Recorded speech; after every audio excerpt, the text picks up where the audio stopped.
भाजपा से अपेक्षा क्या है, ये हमारे प्रधानमंत्री जी का मार्गदर्शन है।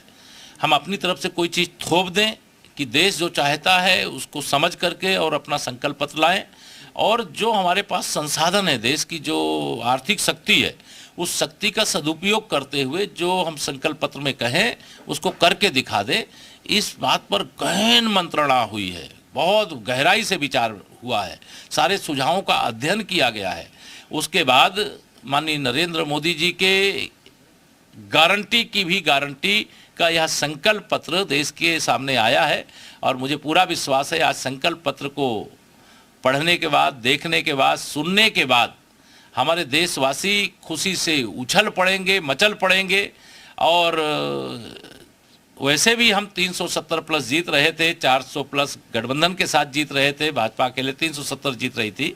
लेकिन अब मुझे लगता है कि आज से भारतीय जनता पार्टी का ग्राफ बहुत तेजी से आगे बढ़ेगा, और यह संख्या देश के इस लोकसभा चुनाव में भारतीय जनता पार्टी गठबंधन की, भाजपा की और बढ़ेगी।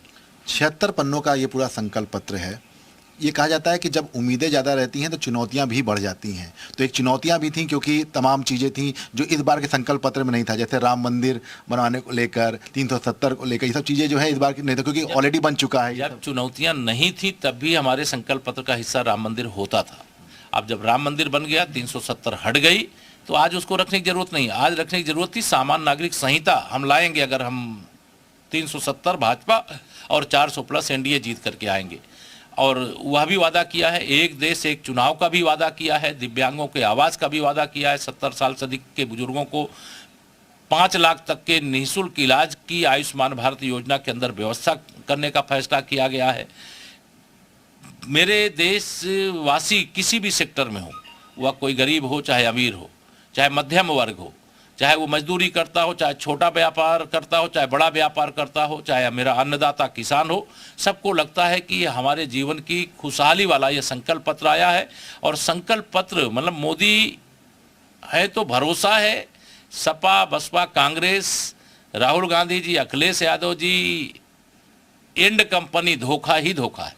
अच्छा, ये भी कहा गया है कि हम भगवान राम की जो विरासत है उसका भी जो है पूरा प्रचार करेंगे, लोग को बताएंगे, मैनिफेस्टो में इसको शामिल किया गया है। ये तो हमारे मतलब यह भी हमारी विचारधारा का ही हिस्सा है कि हम अयोध्या हो, मथुरा हो, काशी हो, इन सारे क्षेत्रों का विकास करना, तीर्थ स्थलों का विकास करना, और विकास करके उसके आधार पर पर्यटन के क्षेत्र में व्यापक रोजगार के अवसर पैदा करना और विरासत पर गर्व करना। जी, गुलामी की मानसिकता से मुक्ति का यह मंत्र है हमारा संकल्प पत्र। और कोई भी ऐसी चीज़ें नहीं छोड़ी गई हैं जो लोग सोचते होंगे कि आज हम चंद्रयान 3 के माध्यम से भगवान शिव और शक्ति के केंद्र के रूप में जो चंद्रयान 3 के माध्यम से चांद पर हमने अपना तिरंगा फहराया है, वैसे अंतरिक्ष के क्षेत्र में भी संकल्प पत्र के माध्यम से कहा गया उसमें भी विस्तार करेंगे, शिक्षा के क्षेत्र में भी विस्तार करेंगे, चिकित्सा के क्षेत्र में भी विस्तार करेंगे, जो आदिवासी है उसके लिए भी, जो दिव्यांग है उसके लिए भी, जो महिलाएं हैं उनके लिए भी, जो युवा है उनके लिए भी, जो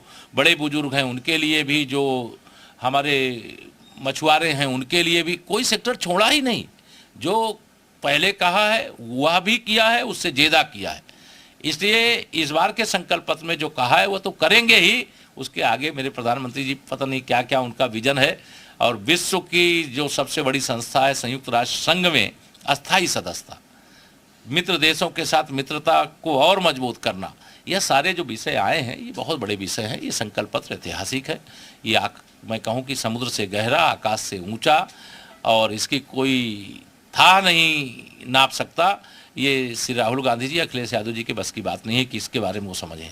लेकिन सबसे ज़्यादा आपत्ति भी जो है विपक्ष इसी बात उठा रहा है कि कॉमन सिविल कोड और इसके साथ 1 नेशन 1 इलेक्शन। जनता की अदालत में मुकदमा है, जब फैसला आएगा, जब ये सपा बसपा कांग्रेस के लोग जीरो पर आउट हो जाएंगे, तब उनको समझ में आएगा कि जो उनके समझ में नहीं आया वो जनता के समझ में क्यों आ गया।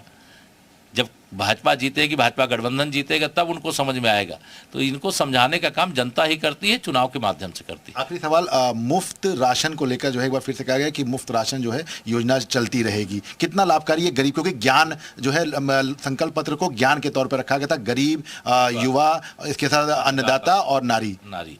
ये देखिए, प्रधानमंत्री गरीब कल्याण अन्न योजना के राशन के वितरण की प्रक्रिया शुरू होने के बाद सबसे बड़ा जो कार्य हुआ है, देश में कोई भूख से नहीं मरा, सबसे बड़ी बात है। और यह ऐतिहासिक फैसला है। इसके लिए प्रधानमंत्री जी को बारंबार प्रणाम, और उन्होंने जो बुजुर्गों को प्रणाम किया है, जो उनकी समस्याओं को समझ करके उनकी इलाज की जो सबसे बड़ी समस्या रहती थी उसकी सुविधा को भी बहाल करने का काम किया है। ऐसी बहुत सारी बातें संकल्प पत्र के माध्यम से कही गई हैं जो ऐतिहासिक है, और जो भारत को विकसित भारत बनाने 2047 तक का जो संकल्प है, तीसरी अर्थव्यवस्था बनाने का जो संकल्प है, गरीब को जो अमीर बनाने का संकल्प है, बेघर को घर उपलब्ध कराने का जो संकल्प है, बीमार को दवा उपलब्ध कराने का जो संकल्प है, युवा को रोजगार उपलब्ध कराने का जो संकल्प है, ऐसे अनेक संकल्प इस संकल्प पत्र के माध्यम से देश के सामने रखे गए। इसका बहुत व्यापक परिणाम होगा, और आज से भारतीय जनता पार्टी के वोट का ग्राफ तेजी से ऊपर बढ़ेगा। कह सकते हैं कि लोकसभा चुनाव को लेकर बीजेपी ने अपना संकल्प पत्र जारी कर दिया है, और ये संकल्प पत्र बीजेपी के जो मिशन 400 का जो लक्ष्य है वो कितना कारगर होगा और जनता के दिल में कितनी छाप छोड़ेगा, इसको लेकर जब नतीजे आएंगे ये स्पष्ट हो जाएगा। तो फिलहाल कांग्रेस के जवाब में बीजेपी ने अपना संकल्प पत्र। तो डिप्टी सीएम केशव प्रसाद मौर्य ने इस संकल्प पत्र को ऐतिहासिक बताया। उन्होंने कहा है कि ये गारंटी सामने आने के बाद जो वोटों का ग्राफ है और तेजी के साथ बढ़ेगा। उधर